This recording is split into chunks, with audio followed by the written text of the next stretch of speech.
the depths of confinement lies a compilation of horrifyingly true claustrophobic nightmares. This is that compilation. Coming in at number 1, we have the Gears of Hell. So back in January of 2022, a couple of guys working for a company known as Higbee Salva LP had been conducting maintenance on an escalator. Now essentially the pair had split up, with employee number 1 installing running lights down below, while the other was working up top in an area known as the pit. This is a small confined space that not only allows access to be able to lube up the system, but it also contains the drive unit, or, for lack of better words, the mechanism that powers the escalator, sending it in rotation. Now it's important to note, there was little to no communication between the pair up to this point, and at around 9:52 a.m., employee number 1 energizes the system, while employee number 2 is still inside the pit. Employee number 2 was then caught between the gears and the step chain, which in turn began dragging him towards a much smaller, tighter space, all the while becoming more and more compressed the deeper it pulls him in. And although employee 1 tried to hit the emergency stop, it was just simply too late and there was nothing they could do.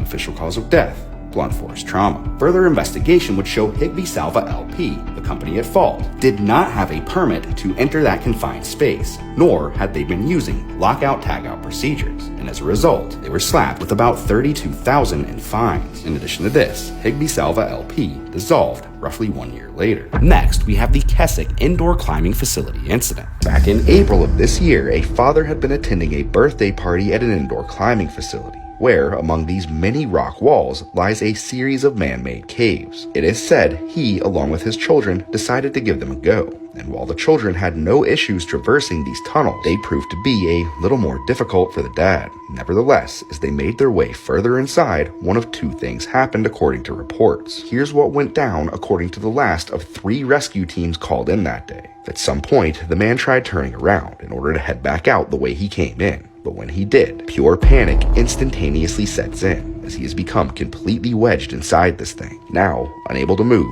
struggling to breathe, the man calls out for help. But initial rescue efforts by staff proved to be unsuccessful. It was at this time emergency services were notified, as customers and staff alike began to remove the wall panels in order to access this tunnel. However, it was determined fire rescue was also not equipped for the situation.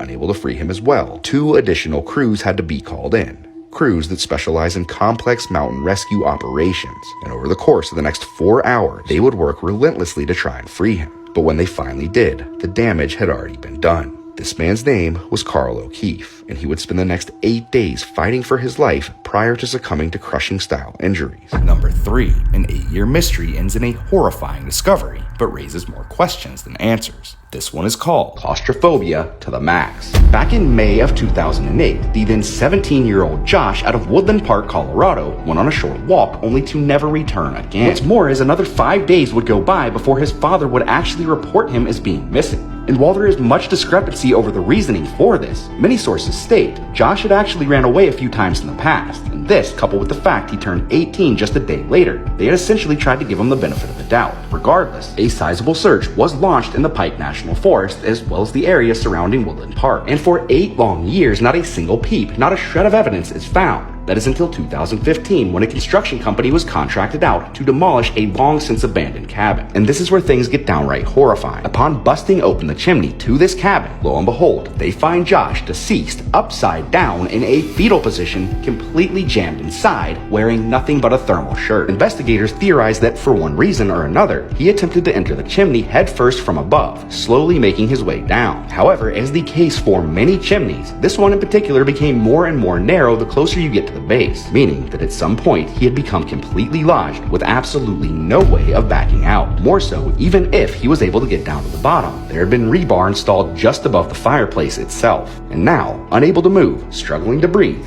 he would have continued slipping further and further until he just simply couldn't breathe anymore. The official cause of death is believed to be asphyxiation due to chest compression. However, this is where things get a little more intriguing. If you remember, I was telling you he was only wearing a thermal shirt. Well, the rest of his clothing would be found neatly stacked inside the cabin just beside the fireplace itself. More so, there has been much debate about a metal mesh that had allegedly been attached to the top of the chimney. And although many say there was definitely rebar on the top of this thing, this is simply misinformation. As stated before, the rebar in question was located at the base of the chimney. And although the owner stated there was a metal mesh up top at one point, none of the contractors could say without a shadow of a doubt that it was in fact there on that day. In addition to this, it was also determined a little breakfast nook or countertop had been ripped out of the kitchen and placed directly in front of the fireplace itself. And while many people believe this man right here to be responsible for the crime, there was never any definitive evidence found by investigators, and therefore Joshua's death is still listed as accidental. Last but not least, we have an eerily similar case from just a few states away. This is a story we're calling All Boxed In. So back in December of 2019, a then 14-year-old kid by the name of Harley Dilly had just gotten into an argument with his mother over the fact he did not want to go to school that day. Well, ultimately, this argument intensified to the point Harley stormed out of the house around 6 a.m. only to never be seen again. What's more is a period of 41 hours would go by before Harley was actually reported as being missing. It is said his parents assumed he had gone off to school and that he would be staying over at a friend's house until Sunday evening. But when he failed to show up, they called the police. Well, the very next day, a sizable search is launched in the town of Port Clinton. And it was at this point they began combing through absolutely anything and every place they could possibly think of. I mean, they are looking through dumpsters, manholes, abandoned houses, trash collection sites, and the woods. However, they were only able to find a few seconds of CCTV footage from the morning he went missing. Till finally, there came a call. Roughly 3 weeks later, on the night of January 14th, a couple had just came into town in order to spend a few nights in their summer home. However, upon walking into the house, they are hit with an overly pungent odor. They would then trace it to the chimney where Harley was found deceased in a standing position, crammed inside. Further investigation would find a flashlight along with a pair of socks at the base of the chimney. Next, Harley's glasses were found in one room, while his shirt and jacket were located in another. They had been sitting just below a set of vent holes that leads out of the chimney into each of those rooms. Now it's worth pointing out, a lot of people have a discrepancy with the fact his jacket is hanging on the door in this photo, to the point where authorities released a statement saying an officer had hung it up by mistake, thinking it was the homeowner's. It is theorized that on the day he went missing, Harley climbed up onto the roof and entered the chimney, feet first from above. However, similarly to the case of Joshua Maddox from episode 13, these things often narrow out the further you go down, meaning reality is absolutely horrifying. The fact his clothing was located outside of the chimney tells us his demise likely occurred over the course of a few hours, slipping further and further into the abyss until he just simply couldn't breathe anymore. Official cause of death, asphyxiation due to chest compression. Now, one of the craziest facts about this case is that they searched over 150 acres for this kid. Meanwhile, he was found less than an eighth of a mile away from his home. My friends and frenemies alike, we will see you on the next one.